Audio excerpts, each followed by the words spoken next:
Hello, my friends. Welcome back. It is me, your host, Amanda, and we are talking today about sober social anxiety and what it is really trying to tell you. Now, this is actually adapted from a talk that I gave at a really rad event called Sober in the City, hosted by Zero Proof Events, who I will tag down in the show notes.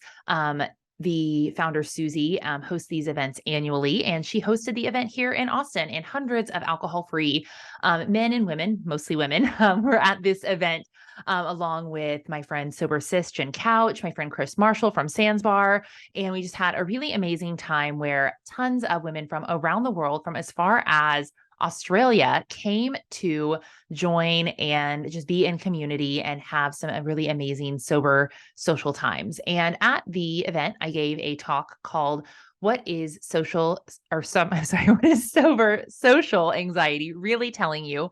Where I let the crowd into some kind of novel insights that I have about our ways of getting along socially and how many times gray area drinkers tend to use alcohol to mask three very interesting internal characteristics that we're often not taught about.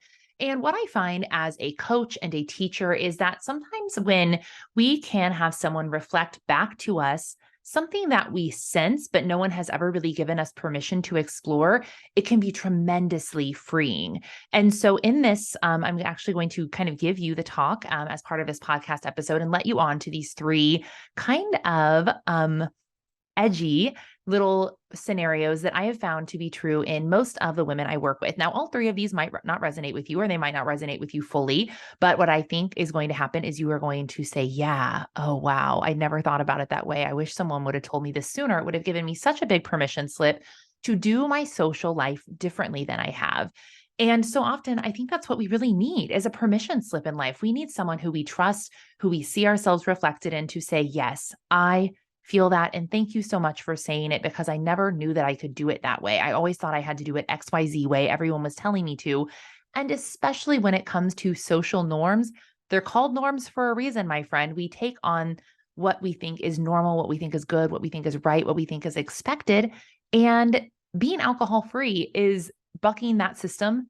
Number one. So why don't we just go ahead and go all in? Why don't we go all in and not necessarily conform to all of the things that society has fed us about what it's meant to have a normal, robust social life? Okay. Are you with me? If so, let's go ahead and dive in. Because these are truly important. And I think that if you're listening to this in real time, it is the week of Thanksgiving here in the United States. And we are about to pop into one of the most bustling social times in our year. And I really just want to, over the next couple of weeks, to give you some tools to really optimize that social experience and really lean into the areas where you feel good, to challenge and stretch yourselves in areas where you feel a little wobbly, and to give you the permission slip to just not participate in the things that make you feel icky. And especially during the holiday season, we rarely have someone really give us this level of permission. And so I am here to do that. It is my honor and my job and my place in this planet to offer you different insights that help you see yourself in my story and in the story of my clients and the story of other people, because I really think I have a very interesting perspective on some of these things that maybe you have not been led on to before. So let's go ahead and dig in with the three things that your sober social anxiety might be trying to tell you. And by the way, I did some other additional pieces of this series. If you go back to about episode 13, 12, 11, there are a couple of other interesting things that you might learn if you haven't listened to those already. And some of these pieces I will be reiterating for effect, but that does not make them any less powerful. So number one, the first thing that your sober social anxiety is trying to teach you is simply this. You've been cheating, my friend. You've been cheating. And now you are experiencing the pain of starting as a beginner, basically. You've been cheating the social circle. You've been cheating your social life. If you're like me, you started drinking somewhere in mid to late adolescence. For me, I was maybe 17. And it was at the height of my insecurity. It was at the height of me feeling gawky and weird and awkward and like I didn't fit in and really wanting to fit in, really realizing that, a lot of my peers had started drinking, really realizing that, some of the things that we used to do socially, like sleepovers, were no longer popular. And my friends were in basement parties instead on the weekends. And in order for me to feel comfortable doing those things, and let's be clear, I actually, I thought that drinking was really lowbrow for the longest time. I thought that it was what the bad kids did and that it was just really unsophisticated until I had my own opportunity to experience the magical elixir that was alcohol. And I realized that it took me out of a couple of really uncomfortable feelings. One was social anxiety, and just the feeling that I didn't belong, the feeling that I was scared to go into a place, because what if the popular kids were there? And what if I felt uncomfortable and I didn't have any friends? And the other was this feeling that I was not permitted to be outgoing because I wasn't cool, because I wasn't popular, because I was actually like a nerdy kid integrated into the popular group. I was a cheerleader. I was involved in a lot of the popular kid activities, but let's be clear that I was just involved. I don't think that I was necessarily welcome into those groups. Had I not been athletic and intelligent and somewhat entertaining, I don't think that I would have been welcomed into those groups with open arms because that wasn't the social circle I was born into. So there was a lot of discomfort for me. And no matter what level of this you resonate with or not, the outcome of this is that from this point of 17 on, I use alcohol as a mechanism by which to cheat through social experiences. I never or rarely had to flex the muscle of being socially vulnerable, of being socially awkward, because I always had liquid courage as my sidekick. And when you do not flex a muscle, my friend, it's like you were, let's say you put on one of those like muscle suits at Halloween, like a strongman suit, and you walked around, you look really strong, you look really muscular. But if you haven't lifted the weights, if you haven't done the reps, my friend, it's just cheating. It's just a facade. And so what I was doing was cheating. I was not gaining the skill. I was not gaining the muscle mass I needed to actually show up in social situations. And guess when I figured that out? When I stopped drinking and I had to do those things alone. Okay. That was very confronting. And I know that you've experienced this too. You've experienced this sense of, oh, wow, I've never really done this before full out. And now I'm doing it. And I kind of feel like a fraud. I kind of feel like an imposter. I don't really know how to do social stuff. And that's scary. And it's also brave. And so I just want to commend you if you are feeling this way. And I also want to acknowledge that some of you might not fully feel this way. I met a couple of women who they hadn't drank really through their adolescence and 20s, but they started in their 30s when they either got their, first important job, or they moved to a new city, or they got married, or they had kids and were, navigating that scene. But no matter what it is, we stunt our growth when we stop doing something and we start cheating. And so what you might notice is that there's certain scenarios where you actually feel pretty confident without alcohol socially. So take, for example, at work, I was always able to do work happy hours and work things without alcohol whatsoever. But it's also because I was in a different persona. I was in my work persona, and my work persona knew how to show up.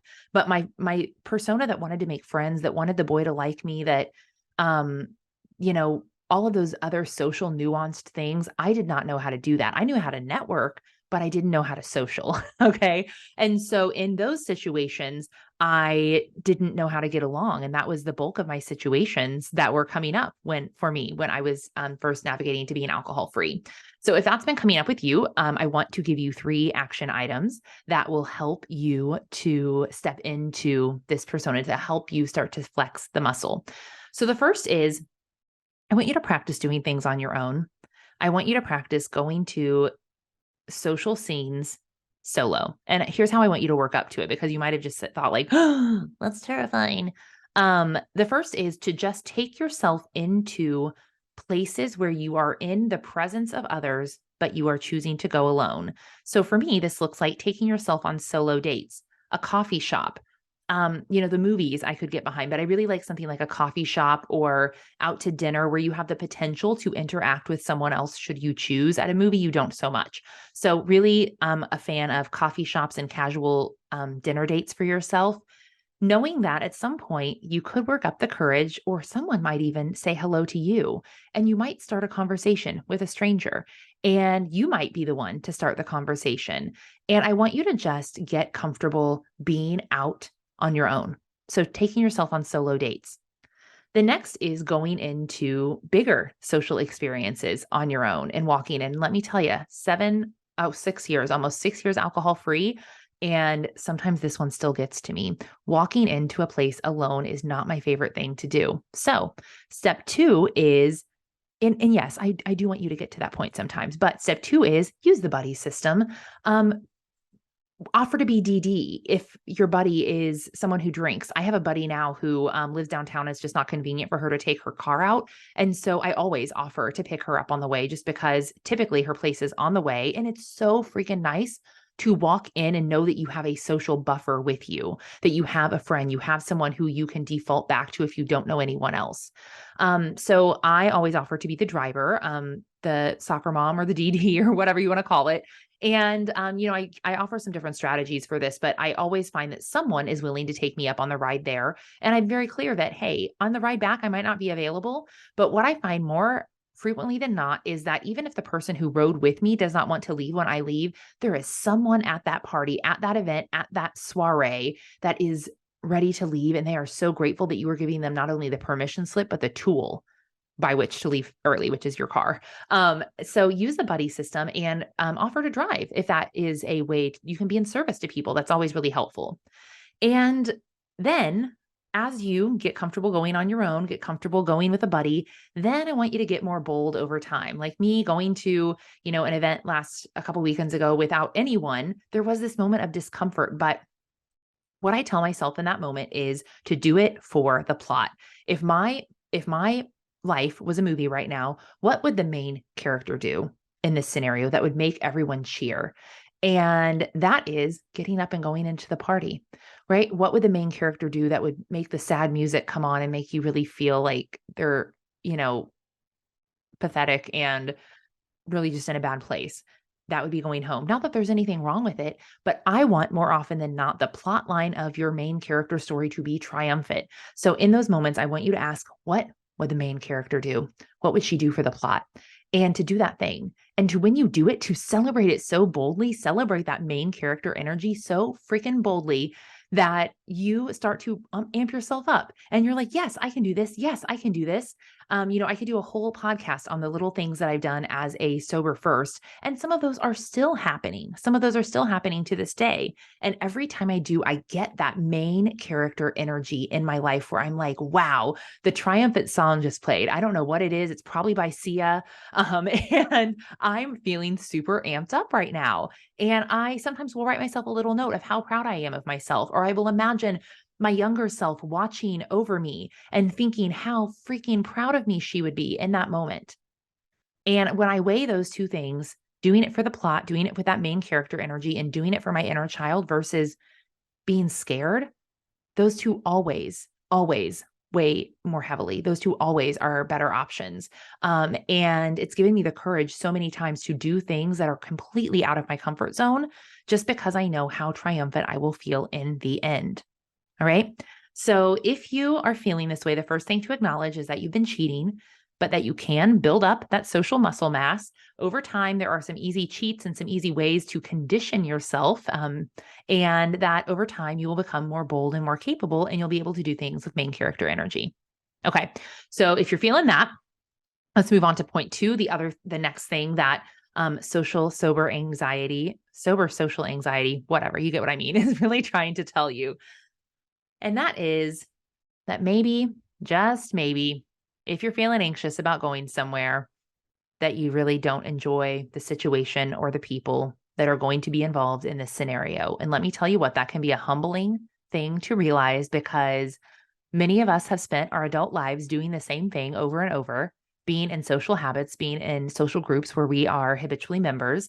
And that can feel, it can kind of feel like a jerk, right? When you don't want to do that thing anymore, or you feel like an outcast, you have a little FOMO. You wonder, who are you going to be if this isn't your method of fun and of socializing?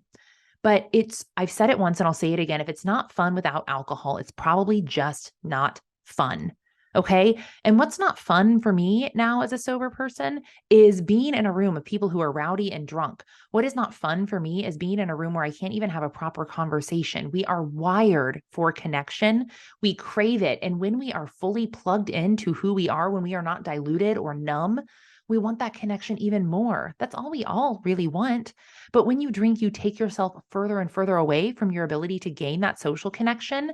And what you will start to realize is in these scenarios where you feel bored, it's not because you are boring, it's because the situation is boring and you've essentially spent the last 10, 20, 30 years, however many, making your mind dumb so that you can tolerate these boring situations, right? And so if that's the case, guess what? Get curious. It's a time for you to find out what do you really enjoy and to do more of that and to do less of the things that you actually don't enjoy at all, the things that are um, making you feel disconnected, the things that are making you feel like you feel left out because you're not drinking. It's typically because those things just are not fun or not your kind of fun.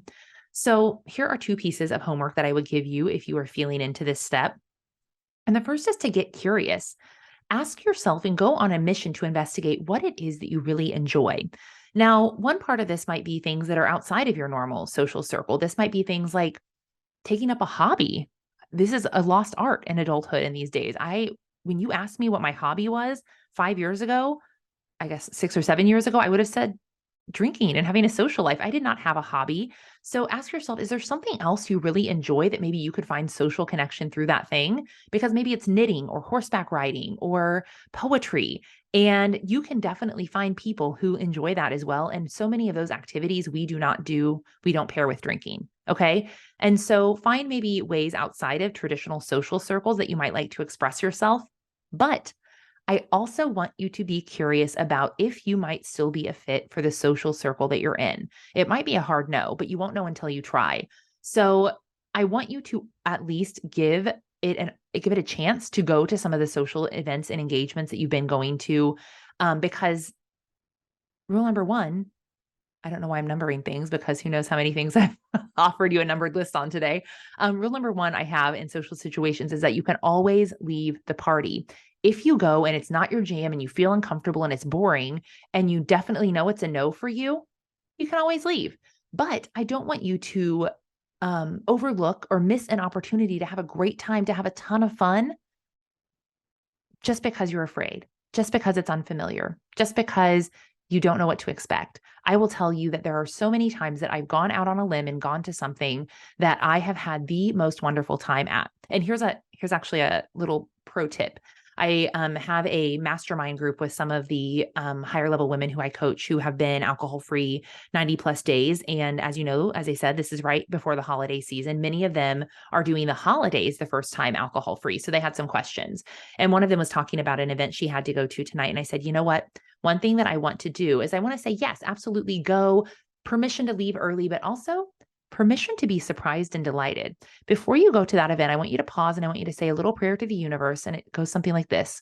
Dear universe, I am willing to be surprised and delighted by this event. I'm feeling anxious. Please come in and help me to see this event through the eyes of possibility. Help me to see a moment of miracle. Help me to connect with the person who I need to connect with. Help me to have an experience a wink to remind me that I am on the right path. Remind me that I'm here for a reason. And sometimes we need to be reminded that we're on the right path in life or by pursuing this alcohol-free life. And you will be surprised if you go into an event with that perspective, what you might experience. I can't tell you the number of times that I've met someone new who turns out to be a really great friend. Actually, my friend who I was talking about, who we ride together often, I met her at an event and I was just nudged to go back and talk to her. I just felt this pull from my intuition. I went to an event a couple of weeks ago and I was feeling really moody. I think I was probably on my period and I just, maybe could have skipped it. And I said, no, I've never experienced this before. I'm going to go. I'm going to do it for the plot. And one of the things, there's a couple of songs that will play if the universe is trying to send me a wink and a reminder that everything is great and to find the joy in whimsy. And one of them is Whitney Houston, Dance with Somebody. This thing will come on. I heard it one time while walking down a street that I was running late. They had given me the wrong location. I was so pissed off. I was, frustrated that they hadn't printed the location right and that I ran all over town and now was going to be late. And I walk past a storefront and I hear Dance with Somebody coming out. And I stopped for a second and I said, you know what, universe, you're right. Everything's okay. And at this event, I went through the whole event. It was really wonderful. And at the end, they had a musical entertainer and she played a cappella harp music. And you heard that right, harp, like the beautiful stringed whimsical instrument. And she ends her performance, her last song. She says, some of you might know this one.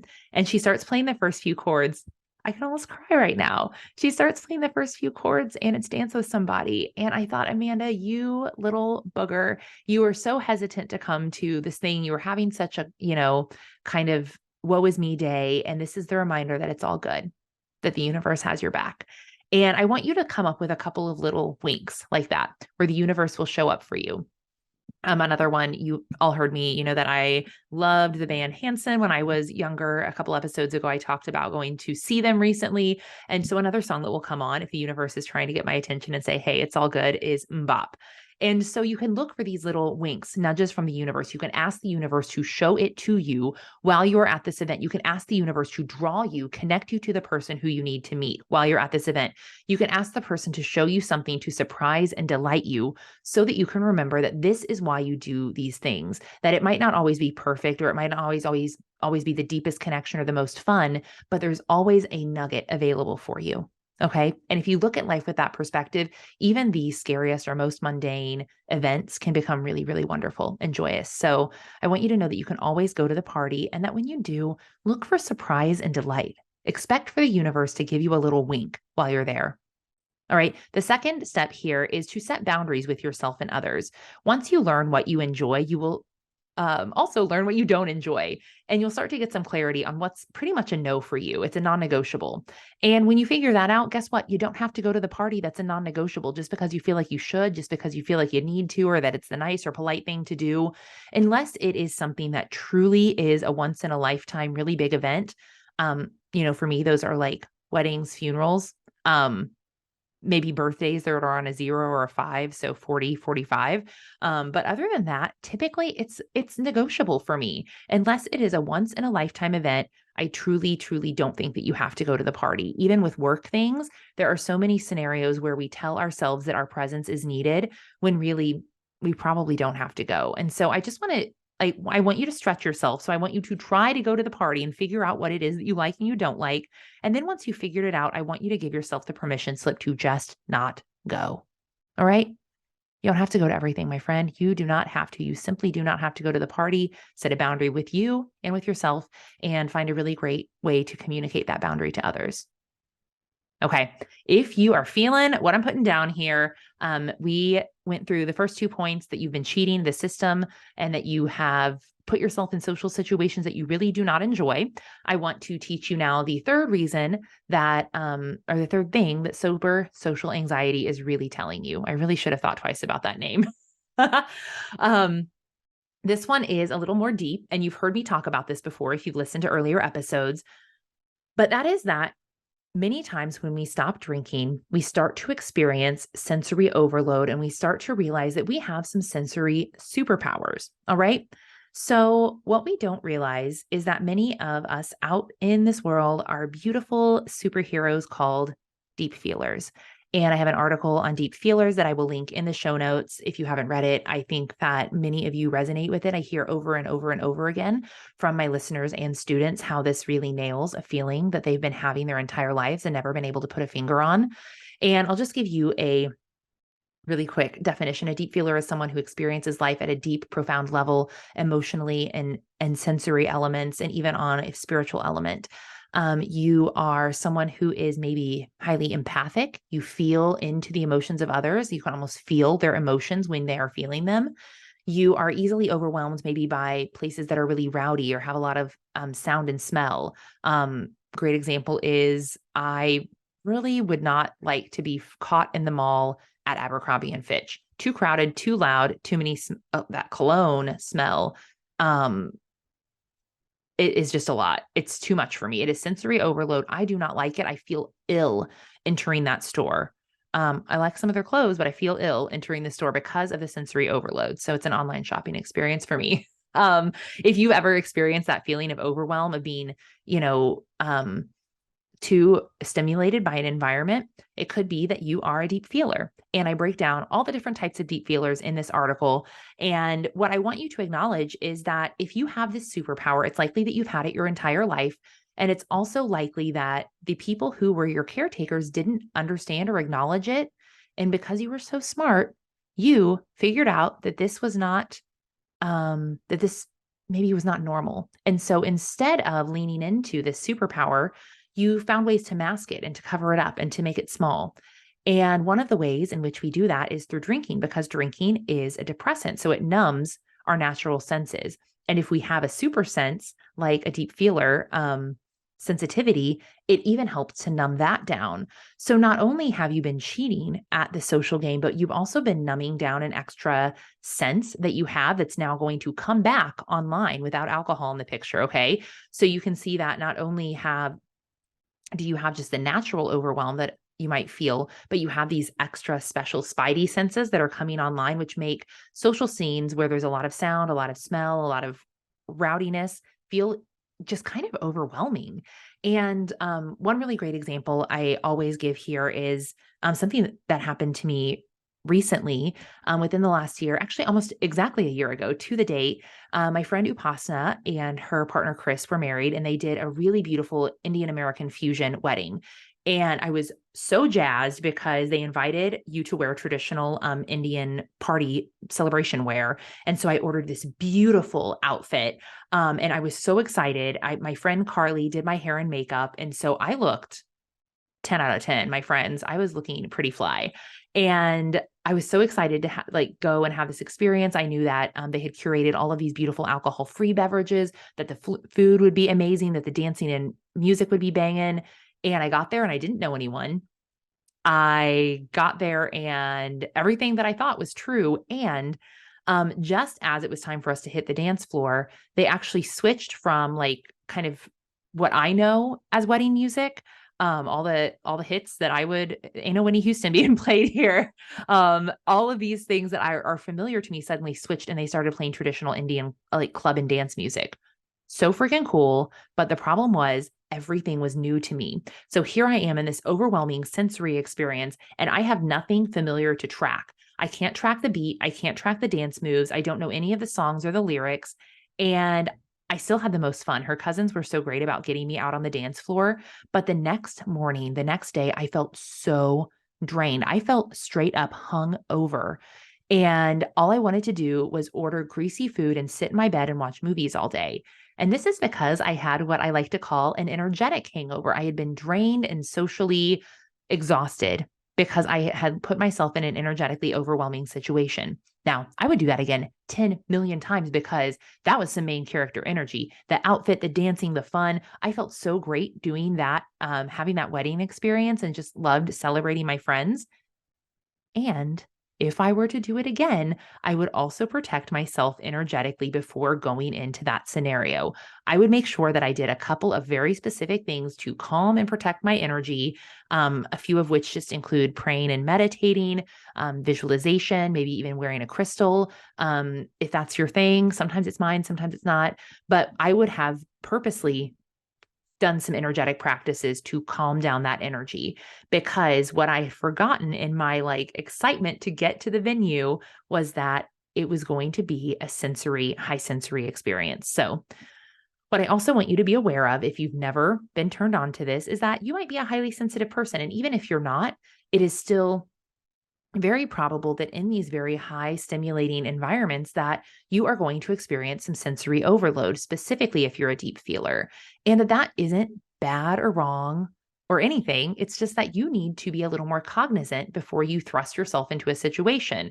It's like if you're going to go spend your day in the sun and the beach, you're going to put on some SPF. So this is let's just put on some cosmic SPF, okay? Before we go into a scenario like this, let us just adorn ourselves to where we don't get a social sunburn. All right.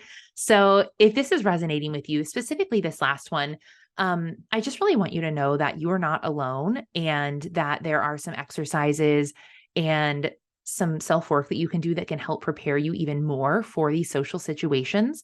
And this is precisely the work that I do in my coaching and training programs. If you have not had the chance to work with me, I think it's pretty special. I really like what I do, and I really am touched and moved by the women who I get to work with. And they're all high achieving, amazing, just really rad women who are doing some cool things in the world and are going to do those even more powerfully and fully with alcohol out of the picture. And a lot of them are high achievers, and a lot of them are deep feelers and individuals on a spiritual path. And if that sounds like you, I would love to connect and just learn more about maybe the type of support that you need in this phase of your journey. As I said, I have options for you, whether you are new into your spiritual journey or our spiritual and sobriety journey, or you are someone who's been alcohol free for a while. And I really it is my honor and my mission on this planet right now to help crack as many of you open to your potential through living an alcohol-free lifestyle as possible. And so many of these resources, like the resource that I will share about deep feelers, they're absolutely free. I want you to feel seen and recognized and like someone else gets you. And if you feel like I get you, I would love to support you even more. So please feel free to reach out, DM me over on Instagram. You can catch me there anytime, especially if something in this episode landed and hit home. I'd be happy to point you towards a resource, either free or paid, that might help you accelerate this journey even more and feel more seen and feel more able to step into your authentic self and feel even more competent to navigate social scenes and other things alcohol free. That is my work. That is my purpose. It is my passion. And it is my honor to be here supporting you in this way right now today. If you enjoyed this episode, please be sure to, I'd love for you to screenshot it and share it over on the Instagrams and tag me. I'm at Amanda Kuda.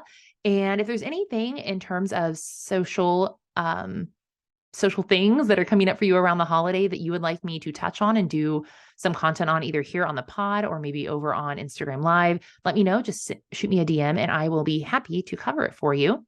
And I will catch you here next week, my friends. Take care.